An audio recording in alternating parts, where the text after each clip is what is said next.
Last week I talked to you about changing the way you pray from begging like a slave to declaring like a son. Instead of praying to God, you can pray with God because you're seated in heaven. But one of you wrote to me and said, but what if I can't do that? Why would God pay any attention to my declarations? I have no authority. I'll just stick to begging and hope for the best.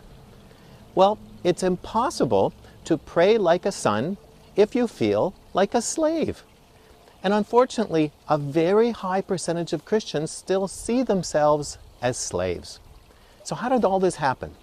Well, back in the Garden of Eden, Adam and Eve, of course, were sons and daughters of God, and they operated in full fellowship with God, and they used his delegated authority to rule the planet.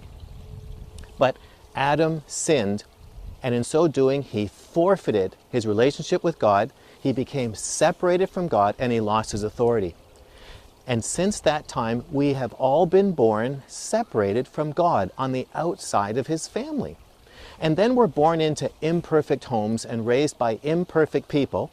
And as we grow up, Satan arranges to wound us and damage us through painful life experiences. And he damages our personality, so we end up with low self-esteem, low self-confidence, and feeling like a loser.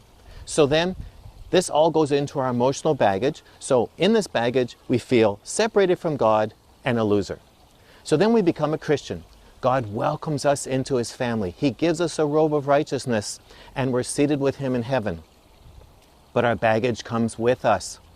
So it's possible to be a Christian and feel distant from God, still feel like a loser, and assume that God is angry and disappointed with you just like your parents were. All the while, you're seated in heaven with Christ with a robe of righteousness. So you're living like a slave when you really are a son, and you're not enjoying the benefits of sonship because you feel like a slave. So what's the solution? You need to discover God's love for you. And the easiest way to do that is to see yourself seated on Jesus' lap like this. Because God wants you to feel secure in his presence. He loves you so much. He's actually proud of you. He's delighted that you chose to be in his family. And it is so much easier to pray with God, use your authority, and declare his will when you see yourself sitting on Jesus' lap. So, how do you go about doing this?